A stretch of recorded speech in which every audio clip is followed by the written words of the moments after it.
It's interesting because we are all fighting some sort of a battle. Everybody's fighting some sort of a battle. Not everything is hunky dory, and I don't care if you're 70 years old or 7 years old. There's people that got things going on in their life that we don't know about. And it's interesting that you tell the story about this gentleman that was sober and then he became unsober and unfortunately lost his life. And you spoke about your mother and her battle with substance abuse as well. So it is the substance abuse issue a strong issue for you? You advocate for helping people out, or I Yeah. mean, it sounds like it's real big, a real big personal issue. It is, yeah. And my mom's boyfriend growing up was addicted to crack cocaine every day. He would just sit on the couch all day, every day, and at nighttime he would go in the garage and he would do his thing. And it really is tough growing up as a kid, and it's challenging. There's crazy moments that happen. The cops show up to your house because there's a fight going on, or he ended up stealing your jewelry, and it's like things that you could never even picture like happen to you when you have really people that are really close to you that are addicted to drugs and alcohol. And it's hard. It is super hard. And especially when they pass away, it's crazy. And you really never think that these people are can go, and they go. And it's just like, it's so sad and eye-opening, and it's all about what you get out of it. It's, if you look down and you're like, oh my God, life sucks, this person is gone, my dad passed away. And yeah, it's so easy to get stuck in those ruts. But like, this is my first time on this planet. This is, I believe, everyone's first time on this planet. This is my only moment on this planet, as far as I'm concerned. So I am trying to just live every day like I am here this one and only time. I'm not promised tomorrow. I'm not even promised tonight. Right, Every right. moment that we're in is the only moment that we're actually promised. So what are you going to do? You're going to spend the moments going forward looking back? It's just counterintuitive. It doesn't make sense to me. So you have to take lessons out of things, and you have to realize that people are going through what they're going through. You can't blame them for it. They're not going to necessarily change because you want them to. You either accept them for who they are or you don't. And if you can learn lessons from these people, and I believe you can, then I think you should. And I think, there's a lot that you could learn from, unfortunately, drug addicts. There really Yeah. is. They are some of the nicest, most caring, loving people I've ever met. Is unfortunately a lot of people I know and have dealt with are drug addicts. There was a moment like after this kid passed away, the one that worked for us. I thought about possibly going to like AA meetings and hiring people that are trying to stay sober. And then I realized, wait, I'm in financial services. That might not be the best idea. Like, but the thought was there for a second.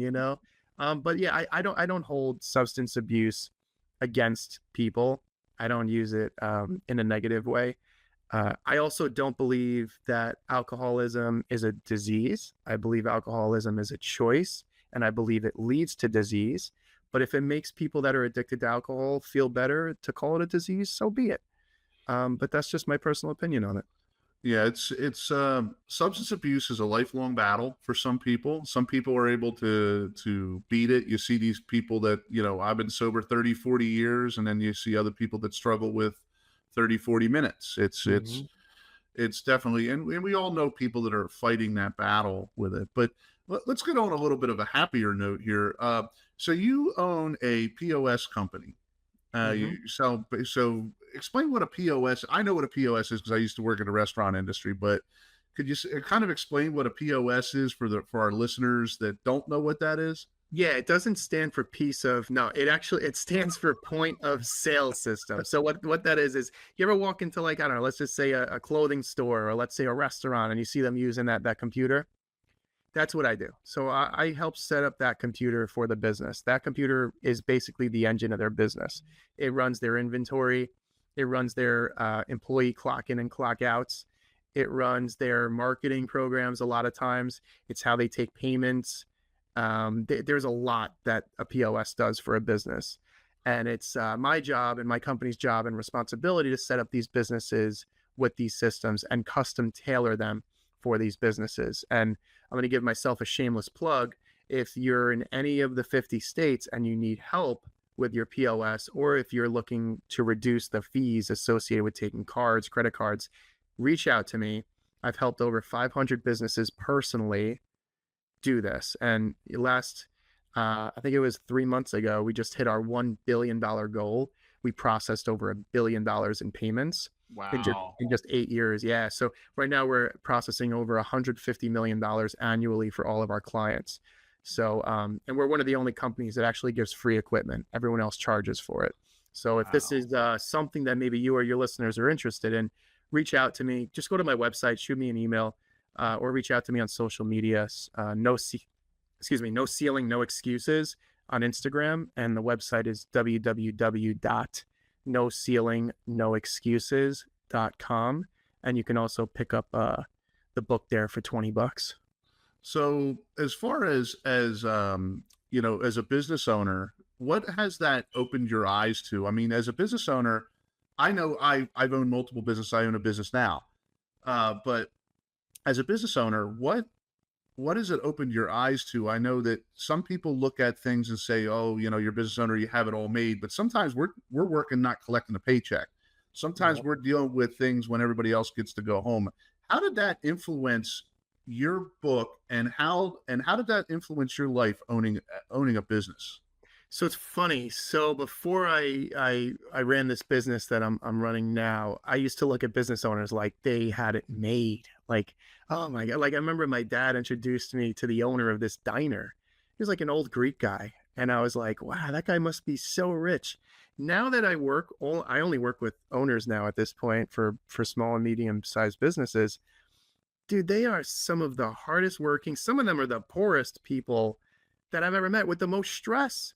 It is so hard owning a business, especially in New York, especially in the hospitality industry. Oh my God. To run a restaurant might be the hardest business possibly ever, because retail is one thing, right? You're given a product, you mark the price up, you sell that same product, you hope people buy it. It's hard with the internet now. But with a restaurant, you're buying carrots, you're buying lettuce, you're buying steak, you're buying fish.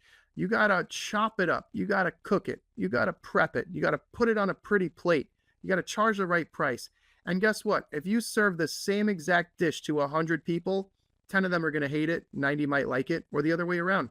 You have to change every ingredient and plate it. And like a restaurant only makes money in New York like Friday nights and Saturday nights between like 6 and 8, maybe 6 and 9. So like everything has to go perfectly right for the restaurant to be profitable. And yes, if you do it the right way, you're going to be very profitable. I know some restaurants in Manhattan that are doing over $1 million a month. And yeah, it's not all profit, but I know a majority of the people that I work with are lucky if they do $1 million in 2 years, Wow. And it's hard, and they are struggling. It is hard. It is next to impossible to find good, hardworking people that are reasonable, that show up, that do a good job. Labor is one of the most challenging things since 2020. And I don't know what it is. I don't know if it's work ethic or laziness or complacency. I don't know what it is. But even in my own industry, I'm trying to find people that want to hustle and work and get out there and make their lives better. And I feel like I have the keys to the kingdom, and I give all the tools, and it's just, I don't know what it is. People just look for almost excuses and reasons to not do the things that will only help them.